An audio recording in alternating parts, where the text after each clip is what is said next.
قضا نماز کیسے پڑھیں؟ دو طرح کی قضا ہوتی ہے، ایک تو قضا وہ ہوتی ہے جو 1 یا 2 دن کی نماز چھوٹ جاتی ہے، ایک وہ ہوتی ہے جو ہماری زندگی میں نماز قضا ہو جاتی ہے، اس کو بولتے ہیں قضائے عمری۔ تو دیکھیے پہلی بات تو آپ یہ دھیان رکھیں کہ قضا جو ہوتی ہے وہ فرضوں کی ہوتی ہے، نہ ہی تو سنت کی قضا ہوتی ہے، نہ ہی نفل کی قضا ہوتی ہے، اور جو عشاء کی نماز میں وتر پڑھے جاتے ہیں ان کی قضا ہوتی ہے، ٹھیک ہے۔ اب دیکھیے وقت کے اندر اگر آپ نے نماز پڑھی تو وہ نماز ہوگی ادا، اور وقت نکلنے کے بعد آپ نے نماز پڑھی تو وہ ہو گئی آپ کی قضا نماز، ٹھیک ہے۔ اللہ قرآن میں فرماتا ہے ان الصلاۃ کانت علی المؤمنین کتابا موقوتا، بے شک نماز اپنے مقررہ وقتوں پر فرض کی گئی ہے، اس کے مقررہ وقتوں پر ادا کرنا ضروری ہے۔ جس طریقے سے وقت کے اندر نماز پڑھنا فرض ہے، اسی طریقے سے وقت نکلنے کے بعد نماز پڑھنا فرض ہے، لیکن بندہ کیا ہے؟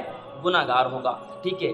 تو اب بات کر لیتے، دیکھیں قضا کس کی ہوتی ہے؟ فرض کی، نہ ہی تو نفل کی، نہ ہی تو سنت کی، ٹھیک ہے۔ اب قضا آپ کو پڑھنی کب ہے؟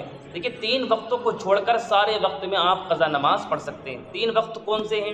ایک تو جو سورج نکلتا ہے، اور ایک زوال کا وقت جب سورج اوپر ہوتا ہے پوری دوپہر کا وقت، ٹھیک ہے، اور تیسرا وہ جو سورج ڈوبتا ہے۔ ان 3 وقتوں کے علاوہ آپ قضا نماز پڑھ سکتے ہیں، ان 3 وقتوں میں آپ قضا نماز نہیں پڑھ سکتے ہیں۔ اور نماز کے تعلق سے آپ کا جو بھی مسئلہ ہے وہ کمنٹ باکس میں کیا ہے پوچھ لیجئے، انشاءاللہ الحمدللہ بتانے کی پوری کوشش کی جائے گی، جو بھی آپ کا نماز کے تعلق سے مسئلہ ہے۔ دعاؤں میں یاد رکھیں۔ السلام علیکم۔